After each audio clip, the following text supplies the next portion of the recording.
GM board member and former Tesla president Jon McNeill joins us now. Jon, good to have you. We've all seen the headlines. We've talked about them. It's not that it isn't still growing, but perhaps growth is slowing. Why do you say that's not the case? Hi, David. It's good to see you. I think the headlines are disconnected from the data. We sold roughly 700,000 EVs in the U.S. in 2022, and that number jumped to 1.4 million in 2023. So the market doubled.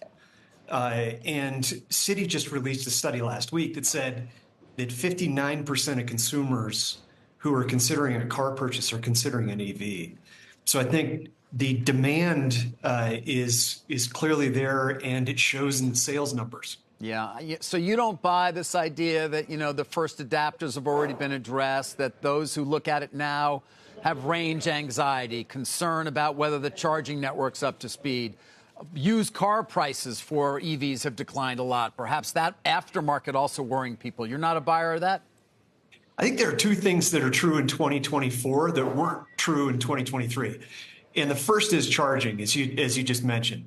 So this year, and in fact this month, Tesla's supercharger network opens up to GM, Ford, and other manufacturers. So that means that there's really charging parity. And you've got ubiquitous charging that's available to EV buyers. So that didn't exist in 23, and I think that adds tailwinds to demand in 24. I think the second thing that is unique to 2024 that wasn't true in 2023 is lower priced EVs. You've got now a number of models like the Chevy Equinox coming on. The Equinox is a $35,000 compact SUV with 310 miles of range. Those kinds of cars coming on, I think, are really going to move the market. For people who like the Bolt, they're really going to love the Equinox. Yeah, and of course, you are a board member of GM. Yeah. I wonder, though, on that front, is it not the case that GM has slowed its transition to EVs? We all know what the goal is and where it stands, but, it does appear that things have slowed a bit in terms of ICE to EV.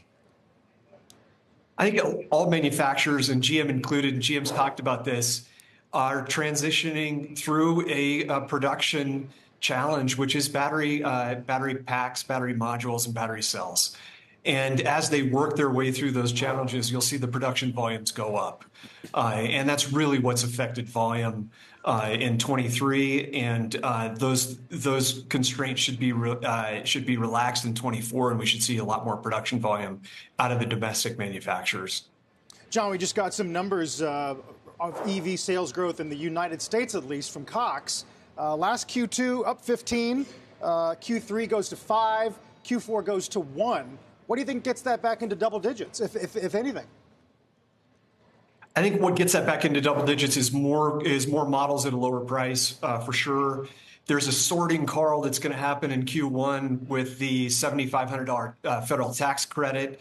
A number of EVs went off that list for Q1, and the manufacturers are really working hard to get them back on the list.